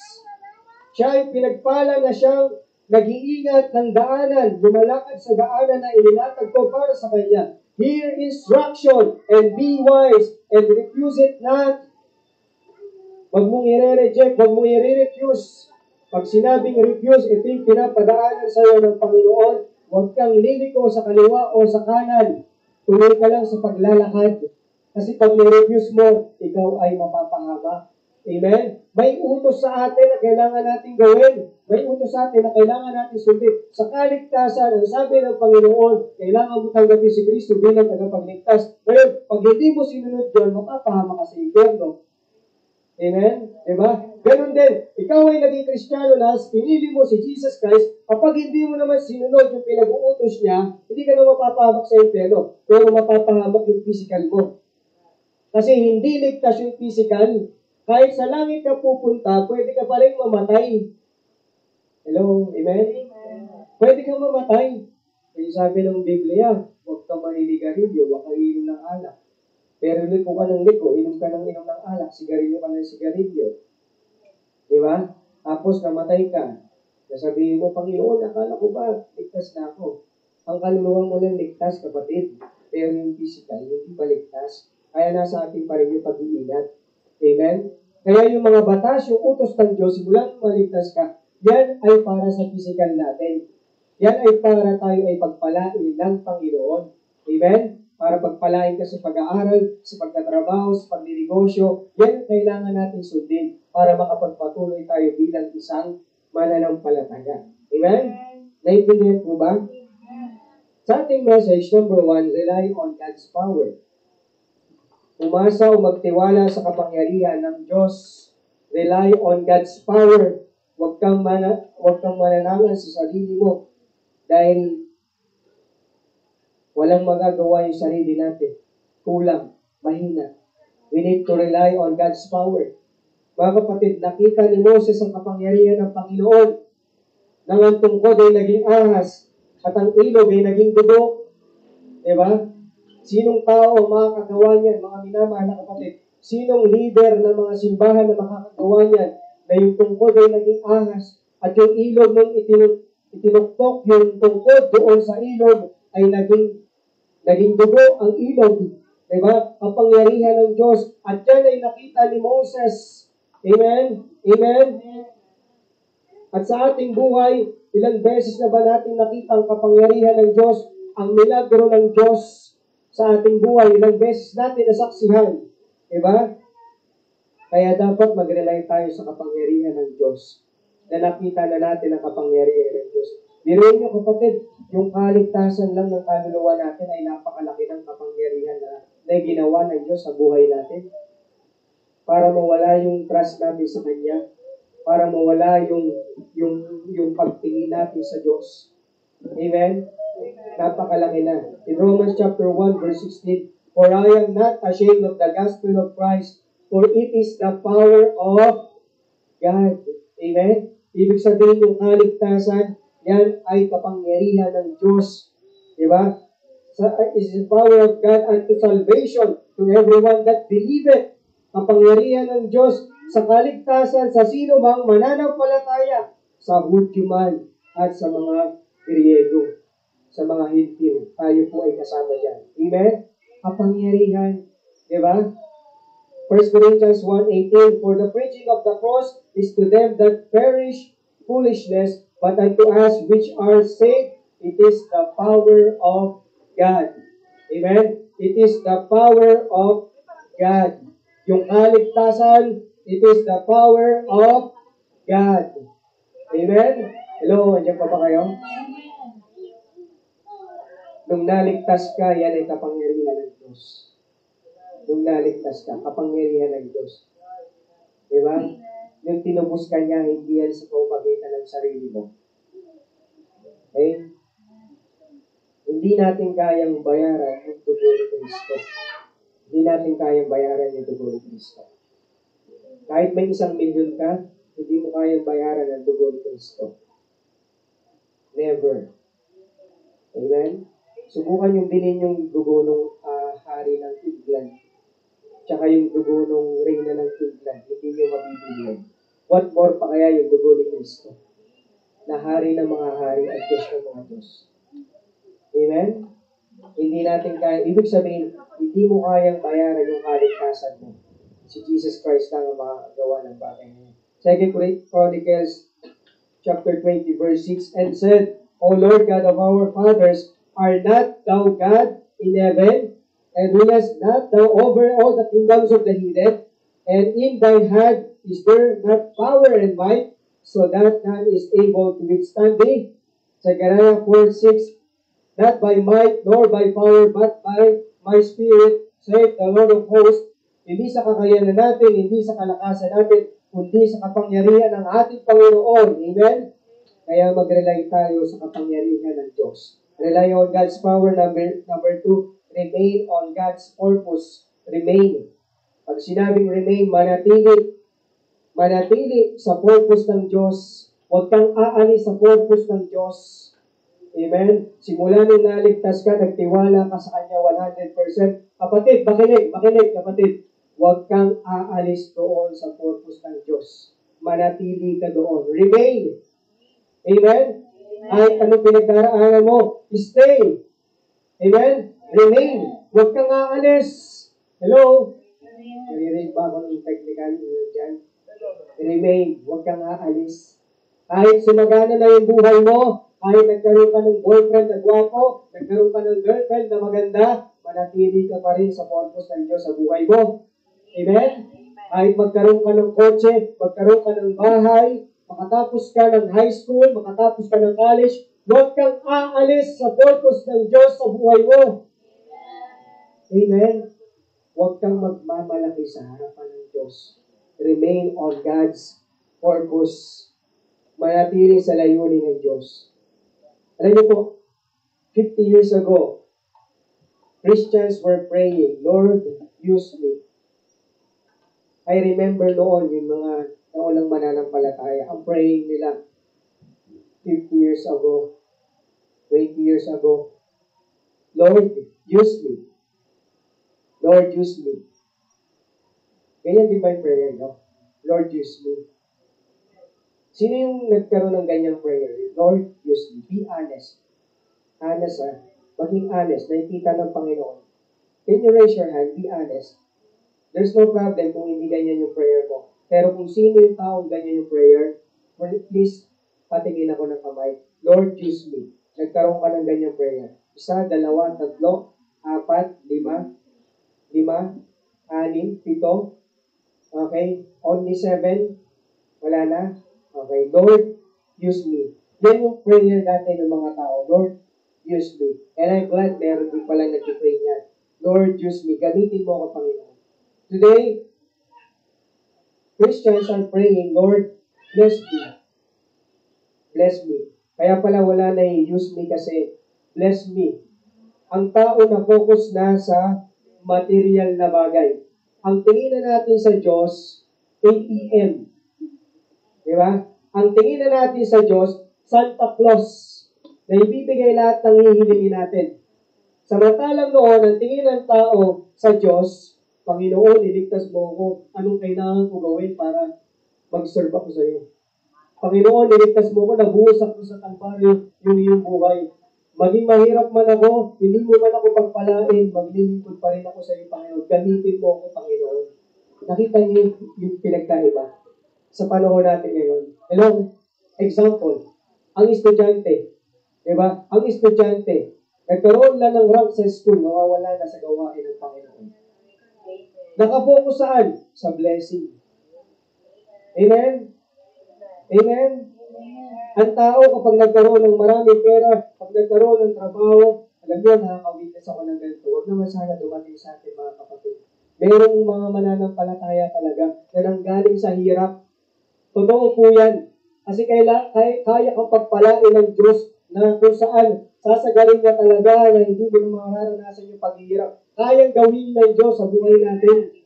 Instant, kayang gawin ng Panginoon yun. Pero alam nyo, nakakalungkot, nakawitness ako nun, ganyan mga Kristiyano. Wala na, nakalutang na. Nakalutang na. Pag kailangan sa church, wala na rin. Ang taas na nagtingin sa sarili. Nakalimutan na ang lahat ay galing sa Diyos. Amen? Nakalimutan. Nawala na yung pagpapakumbaba. Sana wag dumating sa atin yung mga minamahal na kapatid. Amen? Sana wag dumating sa atin. Bakit? Dahil ako yung number one na mag-pray, Lord, bumagsak ko yung tao ko. Ako yung una mag-pray. Dahil ayaw ko makita ng Kristiyanong nagmamalaki sa harapan ng Panginoon. Amen? Lagi niyong itutungtong yung paa niyo sa lupa dahil galing tayo sa lupa. Huwag kayong magmamalaki pag marami na kayong sasakyan, pag marami na kayong pera. Hello? Amen? E ngayon pala nakikita ko ng estudyante. Ang taas na ng tingin. Paano pa pag nakatapos kayo ng kolehiyo? Baguhin niyo yung attitude niyo ngayon pa lang. Amen? Kasi pag hindi niyo yan binago ngayon, magugulat ka na lang. Wala ka na sa gawain ng Panginoon. Amen? Pusing pa lang yung pinikita mo, pusing pa lang yung nagkakaroon ka sa bulsa mo. Nagkaroon ka nga ng top, hindi mo naman deserve. Hello? Amen? What I mean? Diba? Alam nyo, sa panahon natin ngayon, ang dali na ng mag-aral. Totoo po yan. High school, elementary, ang dali mag-aral ngayon. Kasi yung mga teachers nyo, hindi na po yan nagbabagsak. Hindi katulad namin. Binabagsak talaga kami. Pag mahina kami sa math, kahit isang lang, kunyari, fraction, mahina kami dyan, maaari bumagsak kami dyan dahil sa fraction lang na yan. Dahil sa multiplication lang na yan. And the rest, hindi napapansin, bagsak ka talaga. Isa lang yung subject mo na bumagsak ka, babalikan mo lahat. Pero ngayon, di ba? Mga estudyante, walang manners, hindi marunong sa grammar, pero nakakausad sa pag-aaral. Amen? Hindi ko kayo dinadown mga kabataan. Ang ibig ko lang sabihin, huwag natin itataas yung tingin natin sa ating mga sarili. Amen? Dahil may mga nauna sa atin na natiling mapagkumbaba. Amen? Huwag niyong titingin yung taas sa sarili, mga binamahal na kapatid. Na kapag tapos ka na pag-aaral, anak, yung magulang mo na nahiya na naghirap sa iyo, huwag mong kakalimutan. Amen? Huwag mong kakalimutan yung mga tao na tumulong sa pag-aaral mo. Huwag mong kakalimutan. Amen? Naway ang desire natin, magamit pa rin tayo ng Panginoon. Magamit pa rin tayo ng Panginoon. Huwag tayo mag-focus sa material na bagay o maganda, ikaw ay nasa magandang kalagayan ng pag-aaral. Gamitin mo yan sa kapurihan ng Panginoon. Amen? Gamitin mo yan. Blessing na nagagamit ang kakayahan natin sa gawain ng Panginoon. Doon pa rin tayo sa purpose ng Panginoon sa ating buhay. Kung bakit nagkakaroon ka ng mga achievements sa iyong buhay, yan ay dahil gusto ng Panginoon na gamitin mo yan sa kanyang kapurihan. Amen? At huwag mong gagamitin yan para umalis ka sa kanyang kalooban. Amen? Tingnan natin ang mga tao sa paligid. Sa blessing na lang sila nakatingin, hindi na sa layunin ng Diyos para sa kanila. Ang mundo, mga kapatid, ay pasama ng pasama. Palugmok ng palugmok, pagulo ng pagulo. Ang ating gobyerno, kung titignan nyo, pagulo ng pagulo. Napakaraming traidor sa ating lipunan. Napakarami. Kanya-kanyang mga agenda. Diba? Habang nanonood ako ng hearing, nagsasama-sama yung mga Dilawan, yung mga Marcos, diba? yung mga dilawan, di ba? Alam naman natin yung ano yan. Tapos yung Duterte, tatlong panig, di ba? Ang pinupunteriya nila ngayong dalawa, ng dilawan, tsaka ng Marcos, yung Duterte. Pero pag naupo na naman itong Duterte, yari naman tong dalawa. Di ba? Sila naman yung magmamamayagpag. Sila na naman yung magaling. Di ba? Sila na naman yung malinis at walang kasalanan. Ganun naman kung sino yung nakaupo. Di ba? Nakikita natin ang gulo na ng lipunan natin. Napakagulo na ng paligid natin. Kapatid, huwag na tayong sumabay.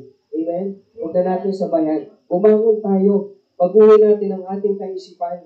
Diba? Remain doon sa purpose ng Panginoon sa ating buhay. May mga tao na sagana sa buhay, pero nasa Panginoon ba sila? May mga tao na pilit inaas ang makapangyarihan ng buhay, nagtagumpay ba? Si Kibuloy ngayon ay hinahanap na. Diba? Hinuhuli na. Si Soriano namatay. Diba? Namatay na siya. Bakit? Puro kasi nilunit. Kasi, diba ito, nabubulol ako. Kasi, ayun, yung kanyang pinagtuturo, diba? Puro kasamaan ang kanyang pinagtuturo. Diba? Mga kapatid, huwag natin silang gayahin. Doon tayo sa reunion ng Diyos para sa ating buhay. Amen? Proverbs 14 verse 12, may daan na tila matuwid sa isang tao, ngunit ang dulo niyaon ay mga daan ng kamatayan. Isaiah 43 verse 7, everyone that is called by my name, for I have created him for my glory, I have formed him, yea, I have made him. Amen? Ginawa tayo ng Diyos. Ibig sabihin, may purpose tayo. May purpose tayo kasi ginawa tayo ng Diyos. Amen? So, live your purpose. Amen? Kung ano yung purpose mo, dapat gawin mo yun bilang isang mananampalataya.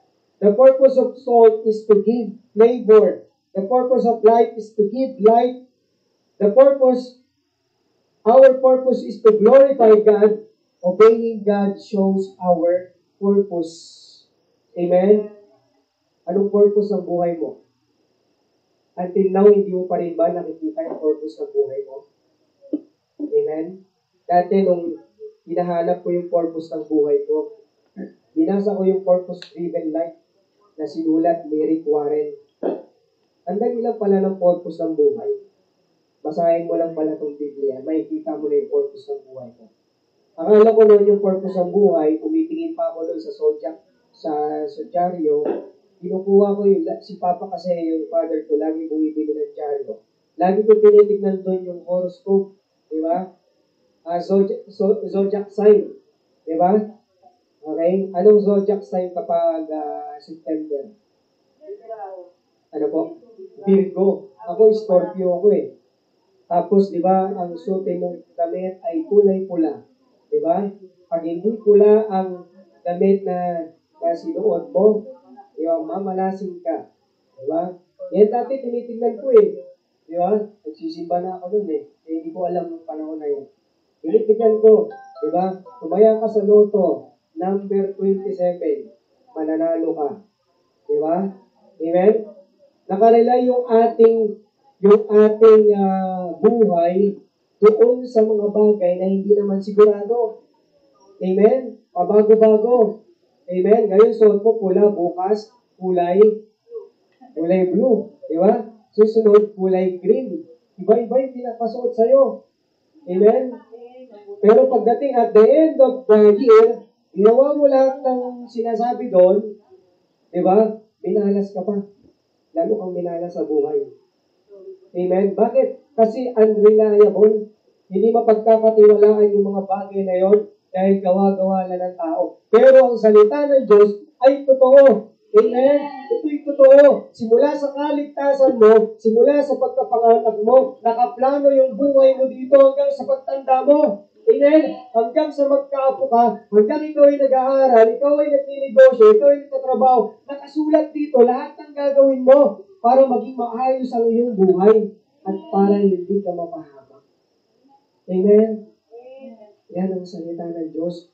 Kaya sa Diyos tayo mag-rely. Huwag sa kung ano-ano mga bagay. Amen? Di ba meron pa nga year of the monkey, Okay? Year of the Rooster. Okay, Year of the Dragon. Di ba may mga ganyang bagay eh. Ano tawag doon? Ano tawag doon sa bagay na yan? Then, baka hanggang ngayon may naniniwala pa rin doon ha. Okay? Year of the Monkey ka, pero mukha kang horse. Amen, mahirap yan, di ba? Okay, magtaka ka na. Kasi liwaliin ka na yan, Year of the Monkey, tapos kamukha mo horse. Okay, nakakapagtaka na yan. Okay, so huwag na tayo maniwala dyan. Kasi nungalingan yan na inilagay sa atin. Sa Diyos tayo maniwala. Amen? Sa Diyos tayo maniwala. Diba, napapanood ko sa palabas, sindi ka ng kandila. So, anong kulay ng kandila yung sisindi para pagpalain? Anong kulay? Diba, iba-iba kulay niyan? May pink, may blue. Diba? Tapos, paglabas mo ng simbahan, ate-ate, bumili ka nito, panyo, El Shaddai. Diba? Bumili ka ng, tawag ito, porceras na, porceras na, tawag yung ginaganon? Rosaryo.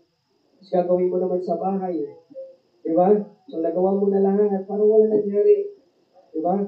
Pabalik ka na naman, magpupray ka na naman, luluhod ka naman, napakahaba. Diba, Panginoon, kailan mo tutugunin yung panalangin ko sa'yo? Diba? Magpupray ka doon sa kahoy, na kailan pa hindi umalis siya doon. Diba? Pinalo niya pa si Jesus Christ na siguro 1,000 years na siyang nakapako doon. Amen? Si Jesus Christ, 6 hours lang nakapako. Amen? Diba? Nagre-rely tayo sa mga bagay na hindi sigurado. Yan ang tao. Pero sa isang bagay na kung saan ay sigurado at nakasulat, diba? Ang hirap maniwala ng tao. Amen. Amen? Napakalaking kasinungalingan. Remain on God's purpose. And last, number 3, rest on God's plan. Rest on God's plan. Rest. Pag sinabing rest, magkaroon ka ng peace of mind sa plano ng Panginoon sa buhay mo. Kaya minsan napapagod tayo dahil plano natin ang sinusunod natin. Hindi na ang plano ng Diyos. Jeremiah 29:11, for I know the thoughts that I think toward you. Alam ko yung mga bagay na dapat mong gawin. Yung mga isipan ko para sa iyo, ito dapat. Sabi ng Panginoon, say, the Lord, thoughts of peace. Gusto ko ng kapayapaan sa iyo and not of evil, na hindi kasamaan, to give you an unexpected end. Kapatid, bawat isa sa atin, may plano ang Panginoon. Kay Princess, kay Shalani, kay Well Grace, may plano ang Panginoon. Kay Yuki, may plano ang Panginoon. May nakalatag. Laman tayo ng isipan ng Panginoon. May inilagay siya na tao para sa atin. Kay Shalani, may inilagay siyang makapangasawa. Maaaring nakita niya na o maaaring darating pa lang. Pero nakakaalam ay ang Diyos. Amen? Alam ng Panginoon na si Princess ay magiging matagumpay sa kanyang karir, sa kanyang negosyo. Hindi natin alam, pero alam ng Diyos, kailangan mo lang sumunod. Amen? Minsan kasi naiinip tayo, Panginoon, ang tagal naman ng blessing, Panginoon, ang tagal naman ng plano mo sa buhay ko. Akala ko ba, simula nung maligtas ako, palagi ng maganda. Kapatid, maghintay ka lang. Kasi baka mamaya, kapag binigay na sa'yo, hindi ka pa handa. Sabi ni Shalani, Panginoon, ibigay mo na sa akin yung plano ng lalaki. Ang tanong, handa ka na ba? Hindi pa, di ba? Amen? Kaya anong ginagawa mo na kay Shalani? Inihahanda siya ng Panginoon. Intindihan niyo? May planong negosyo si Lord kay Thea. May planong negosyo. Diba? McDonald's, maraming McDonald's, diba? Isang branch ng McDonald's. Ang tanong, Thea, ayaw mo na bang i-handle ang business? Hindi pa. Ano ibig sabihin? Inihahanda pa kasi ng Panginoon. Amen? Naintindihan po natin? Amen? May inahandang Lamborghini na sasakyan para kay Lorraine. Ang tanong, marunong ka na ba mag-drive? Hindi pa. May pambili ka na ba ng gas? Hindi pa. Kaya nga hindi pa ibinibigay ng Panginoon kasi nga hindi pa tayo handa. Hinihahanda pa tayo ng Panginoon. Amen? Naintindihan natin? Maaaring humiling tayo ng isang malaking bahay. Diba kung ibibigay na ngayon ng Panginoon, anong ilalagay mo sa bahay na malaki? Wala. Baka mamaya isang lamo lang, ibenta mo lang. Amen? Kasi hindi pa sa tamang panahon. Hindi pa handa. Amen? Kaya dapat maging handa tayo. Amen po ba? Amen. Rest on God's plan. Diba? Kaya huwag kang mapagod sa Panginoon. Huwag kang mapagod. Inihahanda pa ng Panginoon. May plano siya sa atin. Laman na ng isipan niya ng Panginoon. At ang plano niya ay magandang bagay. Hindi pangit. Never na magpaplano ng pangit ang magulang para sa anak. Tama? Ang Diyos, magpaplano siya ng mga magagandang bagay para sa atin. Proverbs chapter 19 verse 21, may maraming kata sa puso ng tao, ngunit ang payo ng Panginoon ay siyang nakatayo. Amen? There is rest in God's will. Mayroong kapahingahan sa plano ng Diyos para sa ating buhay. God's plan is always the best. Amen? Naniniwala kayo dyan? God's plan is always the best.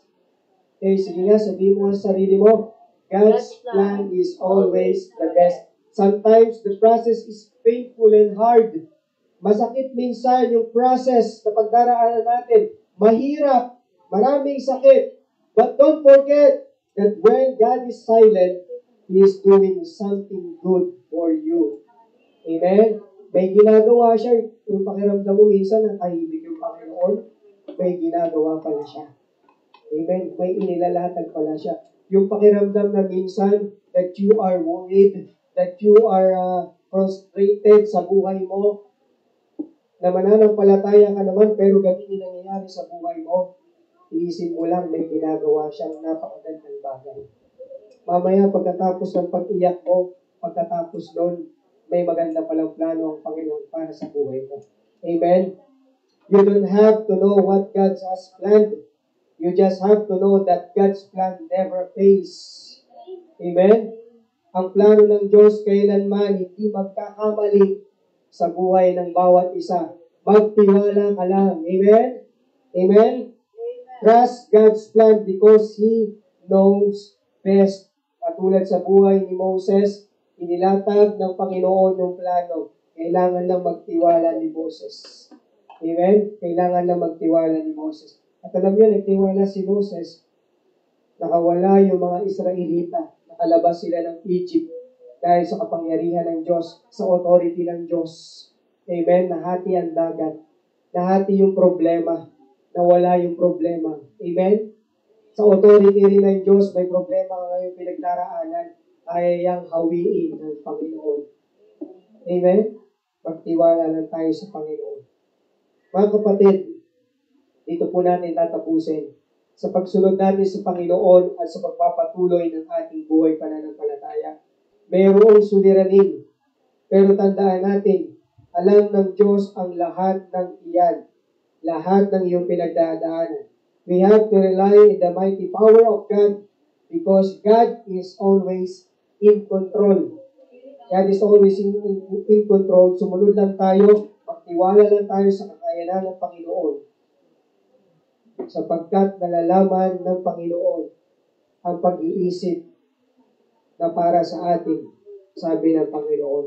Mga pag-iisip tungkol sa kapayapaan at hindi tungkol sa kasamaan upang bigyan kayo ng pag-asa sa inyong huling wakas.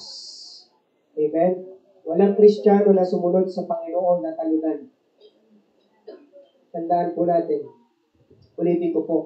Walang tao o walang Kristiyano na sumunod sa Panginoon at naging talunan. Lahat ng sumunod sa Panginoon hanggang dulo ng kanilang buhay, tagumpay. Amen? Pero tignan nyo yung mga tumalikod sa Panginoon, hindi magiging matagumpay ang kanilang buhay. Maaaring masagana sila ngayon, pero matatapos ang buhay nila at magwawakas yan sa hindi maganda dahil tumalikod sila sa Panginoon. Amen? Ikaw bilang Kristiyano, bilang mananampalataya, ang buhay mo ay magwawakas sa kaayusan, sa maganda, at mamanahin niya ng mga anak mo at susunod na henerasyon kung ikaw ay mananatili sa kalooban ng Panginoon. Amen? Amen. Kaya huwag tayong aalis sa kalooban ng Panginoon. Rely on God's power. Remain on God's purpose. Rest on God's plan. Let us pray. Let us pray. Let us come forward here to the altar.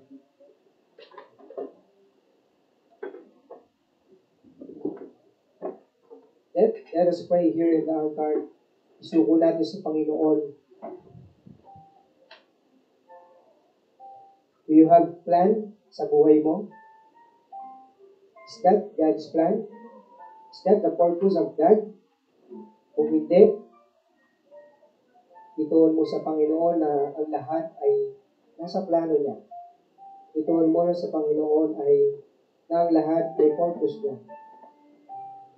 Hindi mo alam ang takbuhin ng buhay mo bilang isang estudyante, bilang isang magulang, bilang isang kabataan. Hindi mo alam, ilapit mo sa Panginoon, itiwala mo sa Panginoon. Sabihin mo dito sa harapan sa Panginoon, Lord,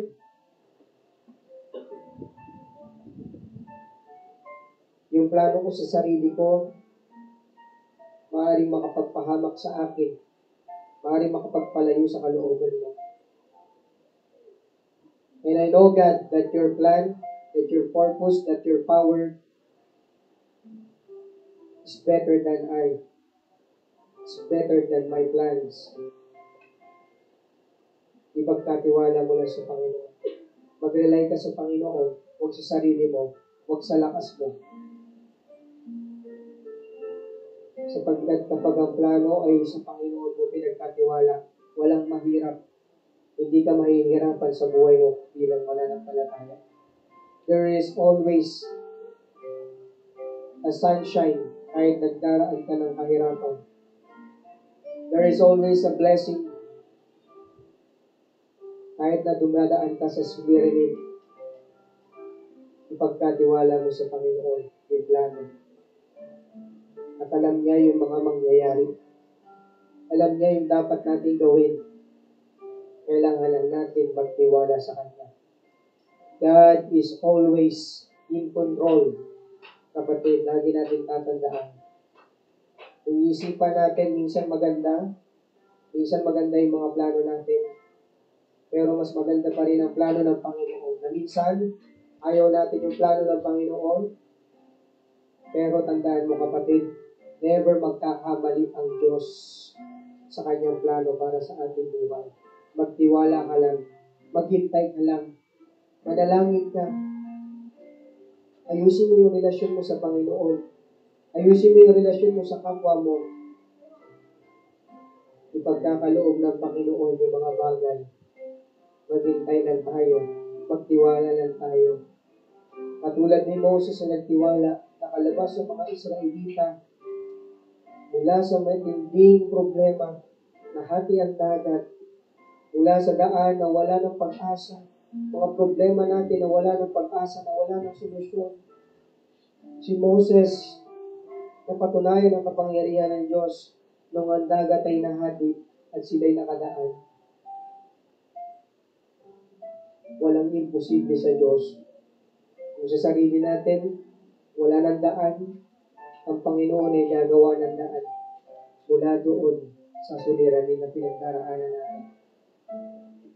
Ipagkatiwala natin sa Panginoon.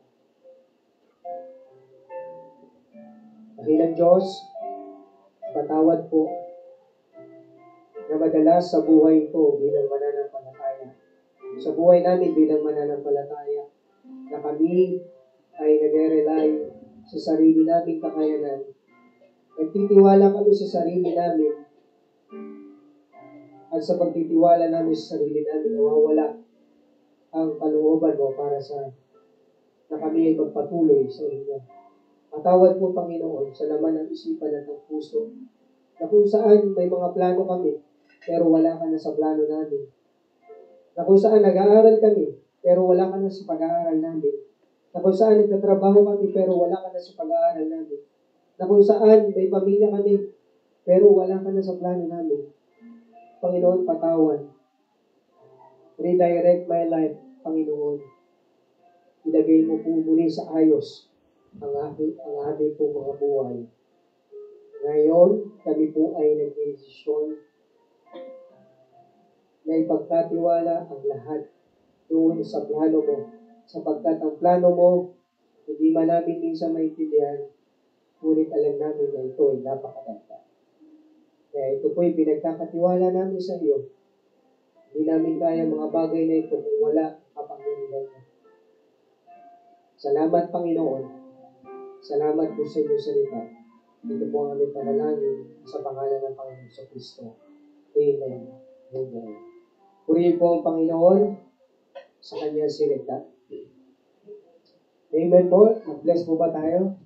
God is always in control. Amen. God will make a way where there seems to be no way. Gagawa ng daan ng Panginoon kung wala na tayong ibang maisip na paraan sa mga pinagdaraanan natin sa ating buhay. Amen? Tayo po muli ay tumayo at sa pagtatapos tayo po ay aawit. Awit po tayo. Are you ready next?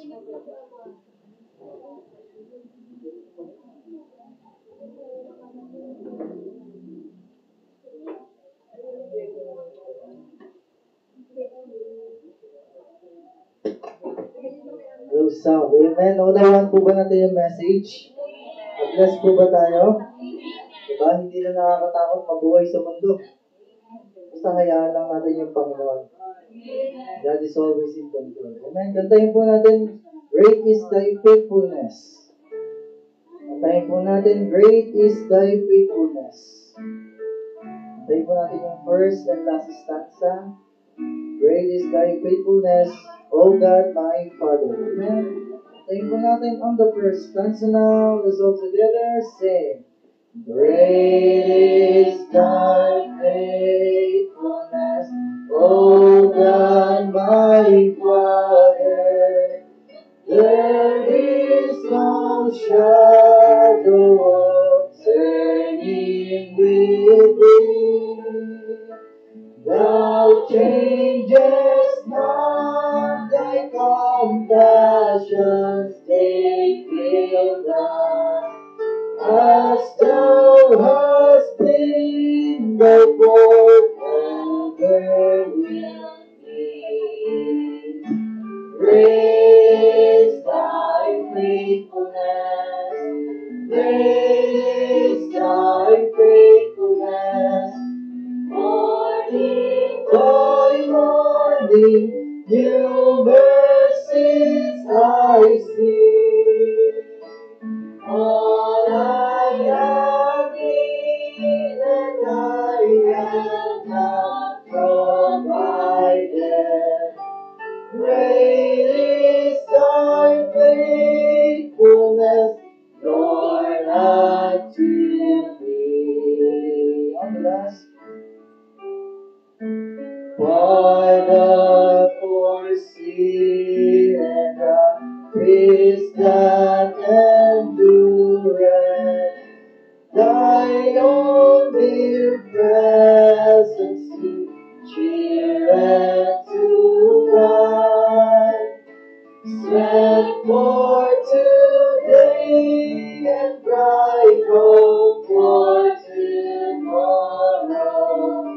Blessings all mine with 10,000 beside.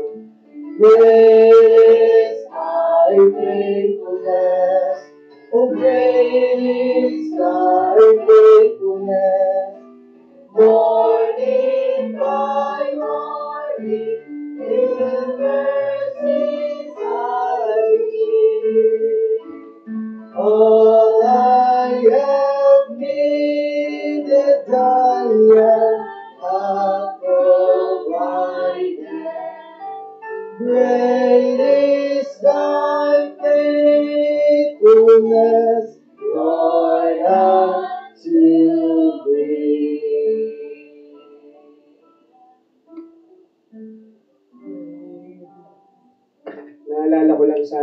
bago sa ating pagtatapos.